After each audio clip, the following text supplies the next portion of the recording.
Okay, today I came out in the shop to do an oil change on my daughter's car. And basically I went to go grab the floor jack out and it had started weeping some oil. So thought about it, man, I've had that floor jack since like 98, 97, somewhere right around there. It was my brother's floor jack and then he gave it to me. It's just a little tiny floor jack, but I mean, it served its purpose well. So rather than trying to repair it or anything, I went out and picked up a new floor jack. And I picked this one up from Harbor Freight. Now, I know what you people are going to say out there. You're going to say basically like, Harbor Freight, what the heck? Like, why would you trust that? You don't value your life or anything? And I'd say, I also like to live dangerously. So I wanted to do a quick unboxing video because I thought about this in a weird way. I said, you know, the stuff I normally do, I kind of take it for granted. I wonder if other people do anything like this. So I basically wanted to see if any of you do anything like this, any of these checks or little tips or tricks when you guys do something. So let me know. I kind of just want like a baseline. Is this normal? Am I abnormal? This sort of thing is my bag, baby. What's going on? So let's go through it. Now get ready. Here we go. First of all, for those of you that have come here because I put this information in the description and you're looking for some better info, this is the Pittsburg heavy duty rapid pump. It's got the dual cylinders. It's 5 1/8 to 18 1/4 inch lifting height, which is great, 6,000 pound or 3 ton maximum capacity. And this one is the gray. There is the item number 70486 and the SKU number 93175504442. It looked pretty good online, so I was like, okay, I'm not making money from my shop, so it's just one of those things. I occasionally use it maybe 4 or 5 times a year, that's it. So I didn't feel the need to go with something really expensive, and I know how come, a lot of people are gonna say, how come you didn't buy it from a Snap-on tool truck or something like that? It's because I value my money, and it's just, buying a strap-on would be way overrated for just using it 5 times a year. Yeah, but you'll have it for life. It's like, yeah, the seals will dry out, and then I'll have to spend just as much money on this, probably times 3, to fix the seals on one of those strap-ons. So let's open up this box and see what there is. First thing I do is I inspect this guy for damage. It's sealed up nice and good. The important thing that I look for was that there's no hydraulic weeping. If you grab one of these boxes and there's a spot of oil on it, do not take that box from out of the store. Go for another box, because that means that cylinder is leaking on the inside from the factory.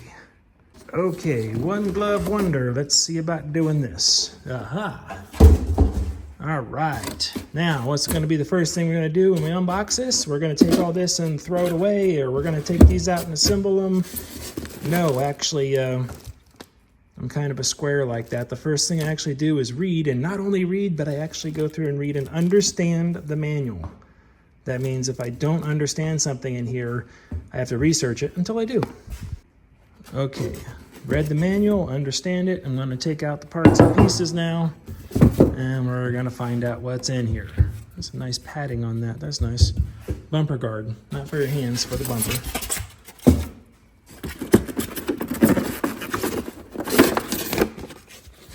Important, follow these instructions. Same thing in the manual, by the way.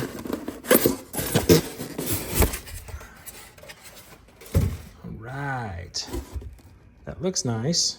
First thing before I even pull it out of the box is I'm going to give it a once over in the box just to see if it looks like everything is there. That wheels, all the fasteners look like they're in place. Yep, everything looks good.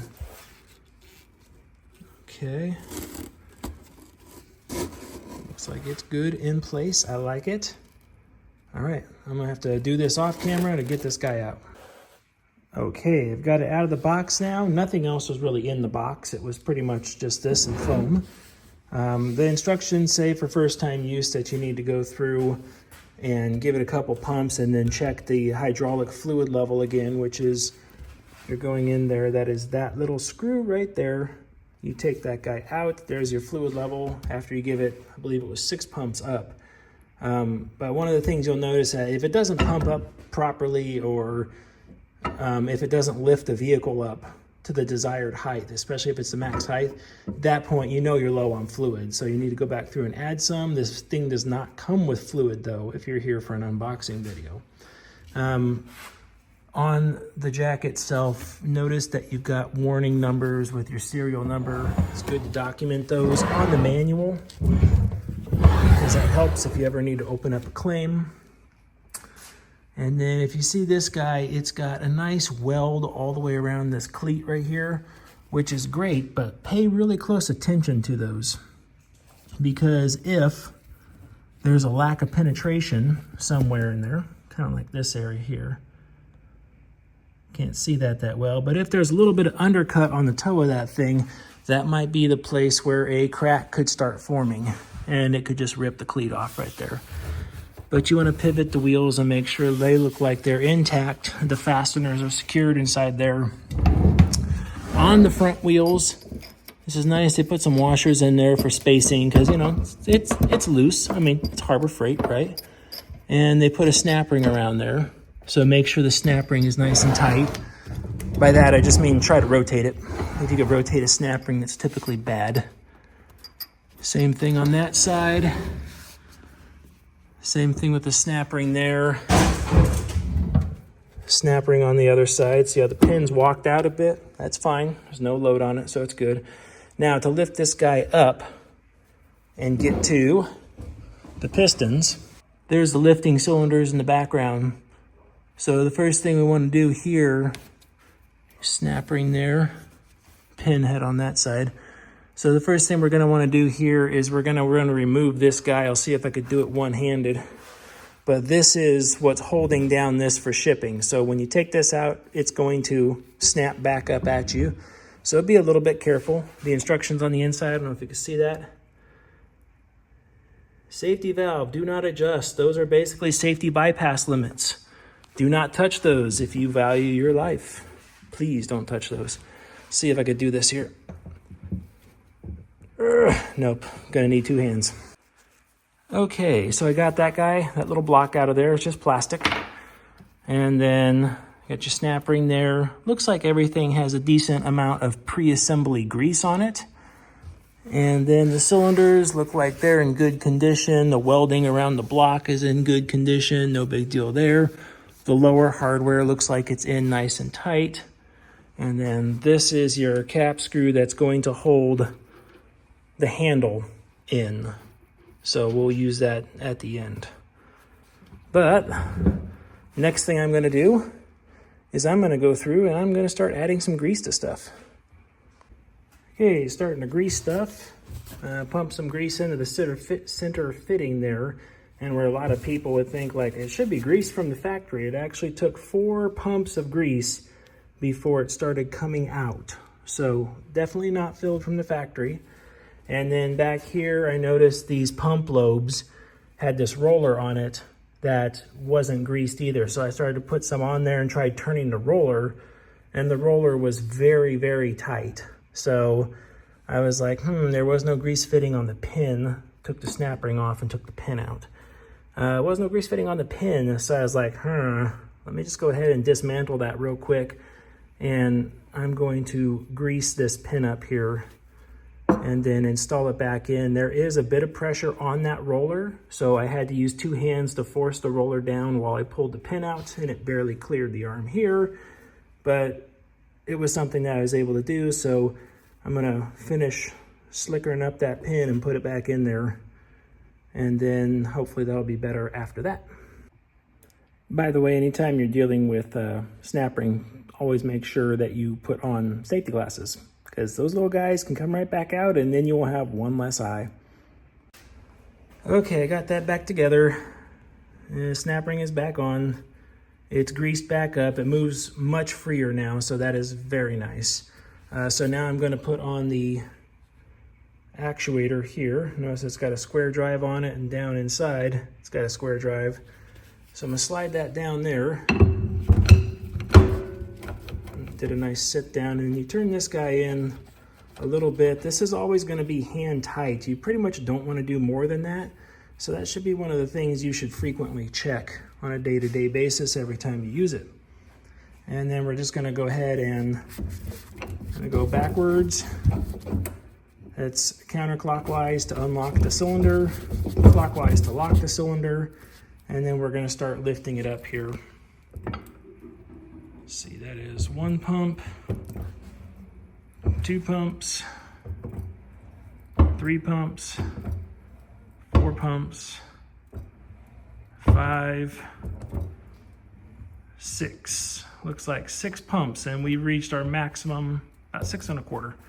We reached our maximum height. So now I'm going to use this time to go back on the underside and start looking for defects inside of here. This area here is the really dangerous part, because on this assembly here, if any of this stuff comes apart, the vehicle will fall down on you.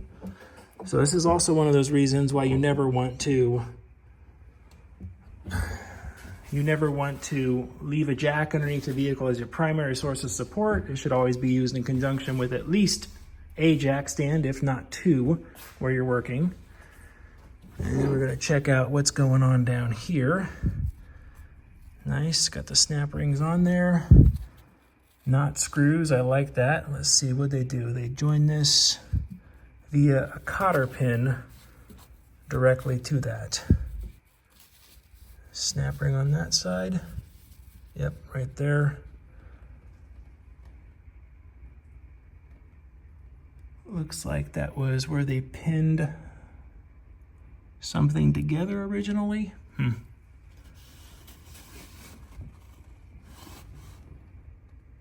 And then it looks like the arms themselves down there were actually, they put the pivot pin in and then welded it together. So that's not coming apart anymore. Welds on the inside look okay though. Crossbar looks okay. I like it. Next thing we're gonna do, hardware check it. Okay, I am all done here. I'll just let you know what I did. That way you guys can see everything. Basically, after I got done greasing everything, I went ahead and tightened this guy down because I'm not planning on taking out my actuator arm anytime soon. So I feel comfortable with it being tightened down. And the hardware check, what I did is I went through everything that could be tightened and I checked it for tightening. So every fastener on here, I've put a wrench on it and checked it. And then afterwards, I used a paint pen to witness mark the checks. That way I know if they have started loosening up at all. So I'll go through the sizes real quick in case I want to save anybody out there some trouble. Not sure or not, but the top Allen is a 10 millimeter. It gets tightened to the base. This guy free spins, of course. That way I put my witness mark from the outside to the inside there. These guys are simple Phillips head screws. This guy is this is a 24 millimeter. This was also a 24 millimeter. These guys were 27 millimeters and loose, so they got tightened up. And then these guys that are kind of weird down here, these were actually 14s. And those guys were 17s. 17, 14, 13 Phillips.